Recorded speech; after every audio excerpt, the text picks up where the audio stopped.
welcome to the Innovator series on KND TV. I'm Chris Garrett, and today I'm joined by Craig Spink, who is a professional musician, solicitor and startup.com software developer. Thanks for joining us, Craig. No worries, Chris. Thank you. Yeah, you're just in the process of rolling out a large online software product called Invaulta. Can you tell us about that? Inboelter is a document management system for lawyers, accountants and financial planners. Essentially, it stores individuals' legal documents, financial documents and their personal documents. It allows for clients to access their documents online, and it also allows for the client to share those documents with their other professional advisors. There'd be financial advisors, solicitors? Yep, accountants, bankers, any of their professional advisors who need access to tax returns, financial statements, trust deeds, wills, enduring powers of attorney. So it's a tool for your whole life, basically. It is a tool for your whole life, and we're calling our product Life Files Online, because it is about the files that make up your life, being your legal, financial and personal documents. Yeah, right. And that's a cloud-based system, or? It is a cloud-based system. Yeah.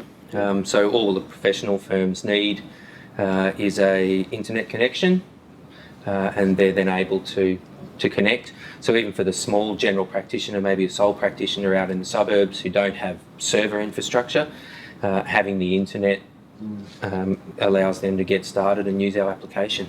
Sure, okay. Sounds fantastic. And there was obviously a hole in the market there. There was a space in the market for that sort of thing. I don't know anything else. Yeah, and my background is an estate lawyer. So the number of times a new client would come to me to have their estate planning done, and I'd say, can I have a copy of your family trust deed?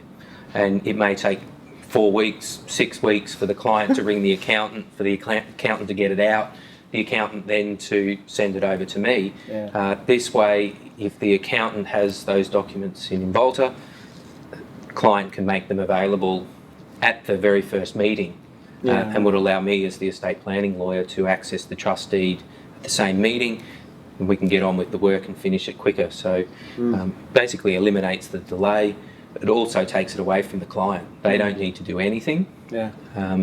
It allows the professional advisor to really manage their clients' affairs. And did you start out with this? This is a fairly big bit of software. You started out with a prototype. Yeah.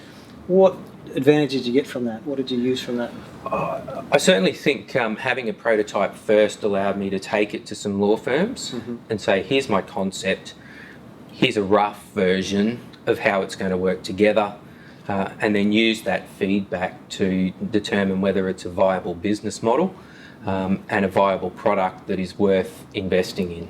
Yeah, okay. So you had gauge the interest, test the waters, and could you reuse any of that prototype?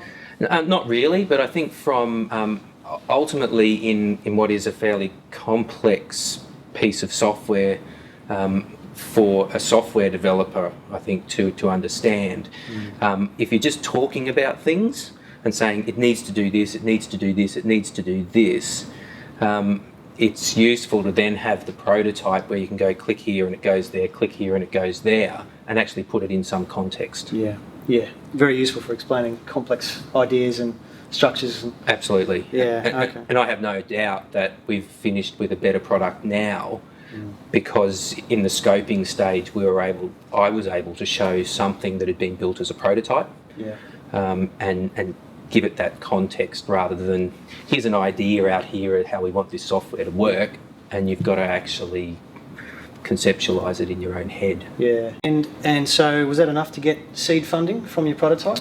Yep.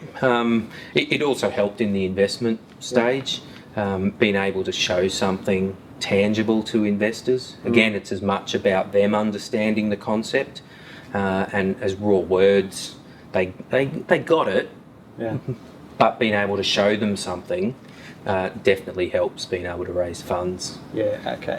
And so you went down the venture capital path rather than trying to fund things organically? Yes. Yep.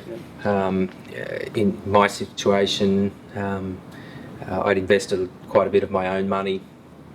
It was then time to find others to help fund it, just to kick it along a bit quicker. Yeah, of course.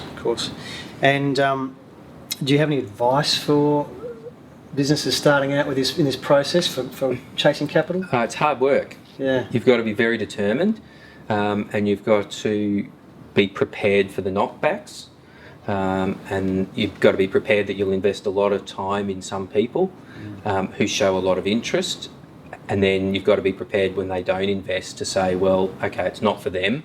That's okay. I'm moving on. And you've just got to manage that disappointment in the roller coaster of it. Yeah, and I imagine it's easier to chase smaller amounts from a few sources than one. That's right, absolutely. But I think what it does need is generally the first one or two when you're chasing that money. Yep. Everyone sits on the fence until the first one says, yeah, I believe in this concept enough to put money in. Yeah. And once you've found the first one or two, particularly if you can find one or two that deliver a chunk, yeah, it gives the others some confidence to then say, well, you know, if others are prepared to put their money up, then I will too. Yeah. And do they want any sort of creative control in that process? None of my investors do. Mm-hmm. They're purely other business people and have said, I like the concept, I like the idea, I like what you're trying to achieve. We'll invest, you run with it. Right. Fantastic. That's the best scenario, really. It is the best scenario. Yeah, because you've got a clear picture of where you want to go. Absolutely. So developing software, I know all too well, is a pretty difficult beast to wrangle. Yep. Especially a 6-month project where there's a lot of moving parts. How do you control that process? I think being available is the most important thing, right. And being hands-on with it. Certainly, as I talked to different developers before I decided on KND, there were, I guess, you could do a full spec and then hand it over and let the developers do their thing, or you can be very involved in an iterative development where you do scope it, but you've just got to be engaged. So in my situation, I quit my job at the CBD firm I was at, started my own legal practice, so I had the flexibility and time that if I was unsure, if I was concerned about something, if I didn't understand, then I had complete control to say, hey guys, we need a meeting. Yeah, so could you see this working with an offshore developer? A lot of businesses tend to look to offshore because it's a hell of a lot cheaper. Yep. And I think the discrete parts could be done, and I certainly think for future variations and future additions, it may be something as a small add-on. In terms of cost, we'd consider going offshore. But I think for a substantive piece of software that's going to take 6 to 9 months to build, I heard too many horror stories where it was sent offshore and 3 months later you see the first round of code and it functions completely differently to how you'd expect. So having someone in Brisbane, you can go and see them, you can sit down and view what they've been doing. And scribble on the whiteboard. Absolutely. And I think, again, that process for me has led to a better product in the end. We get a lot of people who will go offshore for their prototype and then come to us to do the final product, but they're usually quite broken by the end of that stage, that they're very wary. And we have to sort of nurse them back to health before we can move on. But, you consulted with Blow for your branding and positioning on this, and which I've got to say looks pretty impressive. How much has a strong brand helped you in the rollout of this?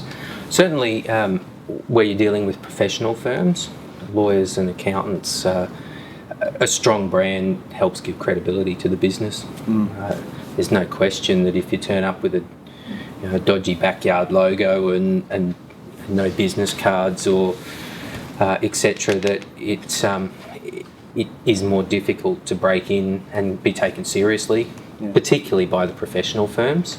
They expect a level of of substance before they'll deal with you. And I think having a strong brand certainly has allowed me to do that. Yeah. Are you using that in your sales process now? Yes.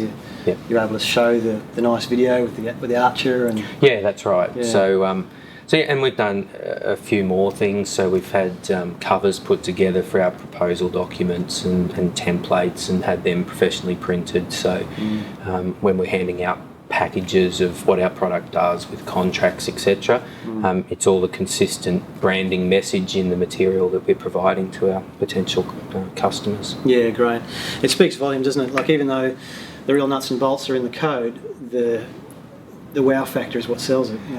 You know, absolutely. If it looks slick, Yep. it makes all the difference. Yeah, absolutely. And in your sales process, a lot of people have the notion that if they build something, that people will just naturally gravitate to it, and they'll be the next Facebook, and they'll be buying Ferraris in a week.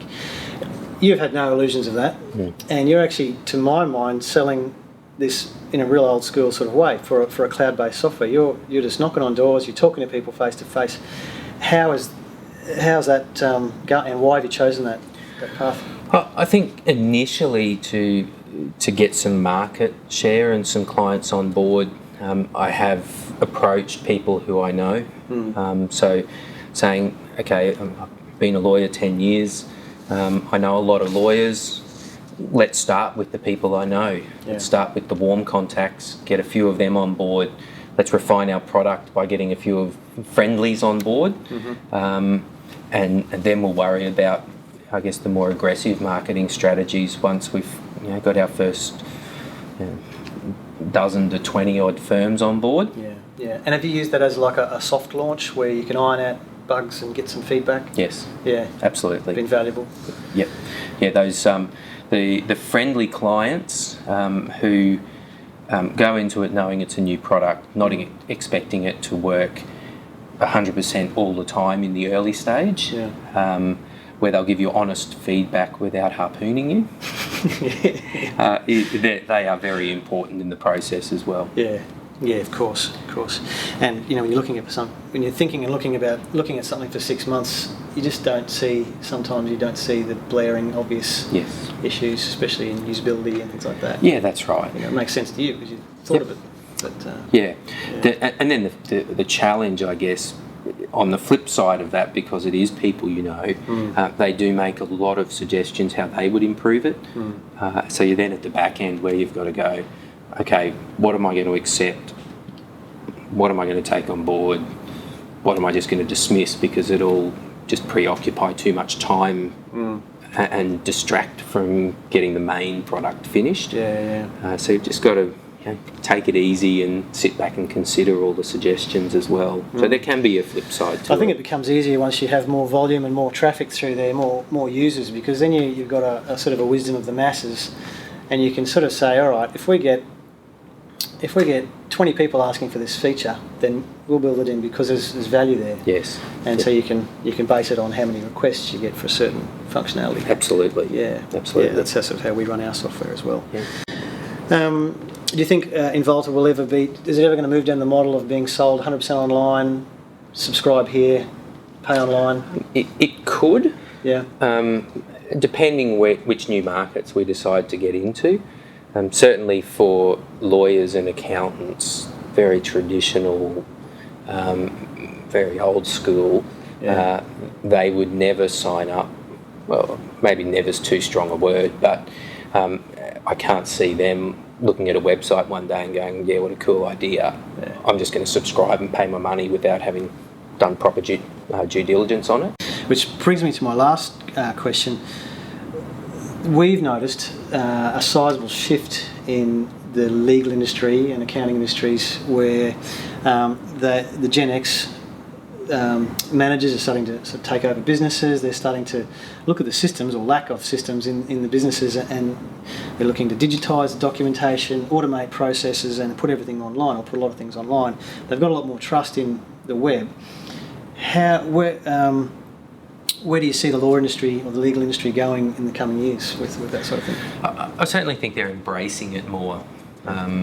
The very first firm that began using our software the main contact who agreed, yes, it's a good idea, was 62 years of age.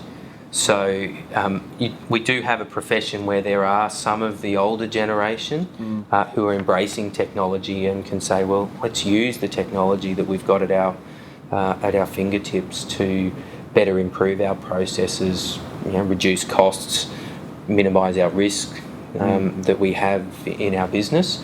And I think if in a clear and succinct way you can explain those core things, then you can win over the lawyers and the accountants who would more traditionally not look at that. And I certainly think with appropriate education, some of the fear of the cloud can be allayed. Yeah, you see Invaulta moving to the mobile web in the near future? I'd like to think so, yes. Yeah. Yep. Fantastic. As time and money permits, definitely. Yeah, great. Oh, it's good. It's fantastic. Thanks for joining us, Craig. Thanks, Chris. Yeah, look, you're really leading the way with this sort of thing, and it's good to see software like this pushing the boundaries with the legal industry and more, I would say, serious industries where you've got documentation that's highly secure and highly sensitive, and it's just fantastic to see it. So looking forward to see it going from strength to strength. This has been the Innovators series on KND TV. You can catch all the notes on knd.com.au, and I hope this has been valuable.